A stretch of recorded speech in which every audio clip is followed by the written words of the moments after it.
পুরভোটে প্রার্থী বাছাই ঘিরে অন্তর্দ্বন্দ্বে দীর্ণ বিজেপি। কলকাতায় যখন নজিরবিহীন বিক্ষোভের মুখে বিজেপির রাজ্য সভাপতি, ঠিক তখন শিলিগুড়িতে দলের জেলা সভাপতির বাড়ি গিয়ে বিক্ষোভ দলের কর্মীদের।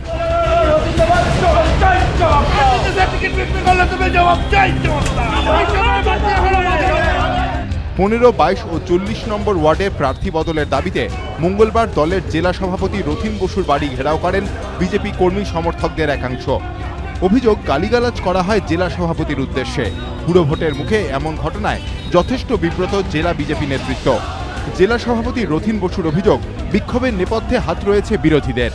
আমাদের দল বড় হয়েছে, প্রচুর প্রার্থী আছে হওয়ার জন্য অ্যাপ্লাই করেছে, যারা পায়নি তারা একটু অভিযোগ করছে। এর মধ্যে বিরোধী দলগুলো, বিশেষ করে আমাদের প্রতিপক্ষ, এরাও কিছু মদত দিচ্ছে, এরাও উস্কানি দিয়ে এদেরকে আরো উত্তেজিত করে দিচ্ছে। তার ফলে এরা এসে আজকে ধর্ণা দিচ্ছে, বিক্ষোভ দেখাচ্ছে। বুধবার মনোনয়নপত্র জমা দেওয়ার শেষ দিন, কিন্তু এখনো শিলিগুড়ির বিভিন্ন ওয়ার্ডে প্রার্থী নিয়ে প্রবল অসন্তোষ বিজেপি কর্মী সমর্থকদের মধ্যে। 14 নম্বর ওয়ার্ডে বিজেপি প্রার্থী জয়া মুখোপাধ্যায় সোমবার রাতে মনোনয়ন সংক্রান্ত কাগজপত্র খতিয়ে দেখতে গিয়ে দেখা যায় প্রার্থীর নাম নেই ভোটার তালিকায়। ক্ষুব্ধ বিজেপি কর্মীদের অভিযোগ, প্রার্থী সম্পর্কে কোনো খোঁজখবর নেওয়ার প্রয়োজন বোধ করেননি দলের নেতারা।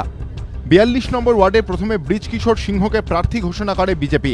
পরের দিনই ওই ওয়ার্ডে ব্রিজকিশোরের পরিবর্তে সদ্য তৃণমূল ছেড়ে আসা তাসি দর্জি লামাকে প্রার্থী করা হয়। শুরু হয় বিক্ষোভ। নির্দল প্রার্থী হিসেবে মনোনয়ন জমা দিয়েছেন ব্রিজকিশোর। সদ্য তৃণমূল থেকে বিজেপিতে যোগ দিয়েছেন তৃণমূল নেতা জনা বাগচি। 31 নম্বর ওয়ার্ডে তাকে প্রার্থী করা হয়েছে। প্রতিবাদে পদত্যাগ করেছেন বিজেপির ওয়ার্ড সভাপতি নৃপেন্দ্রনাথ ঘোষ। চলছে বিক্ষোভ। ওয়ার্ড কমিটির পাঠানো তালিকা থেকে কাউকে প্রার্থী করা হয়নি এই অভিযোগে 35 নম্বর ওয়ার্ডে বিক্ষোভ দেখাচ্ছেন বিজেপি কর্মীদের একাংশ। প্রয়োজনে নির্দল প্রার্থী দেওয়ার হুঁশিয়ারি বিক্ষুব্ধদের।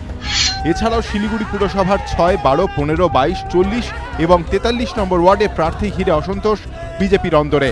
জেলা নেতাদের আশঙ্কা, এই বিশৃঙ্খল পরিস্থিতি প্রভাব ফেলবে পুরভোটে। সনদ ঝা, এবিপি আনন্দ, শিলিগুড়ি।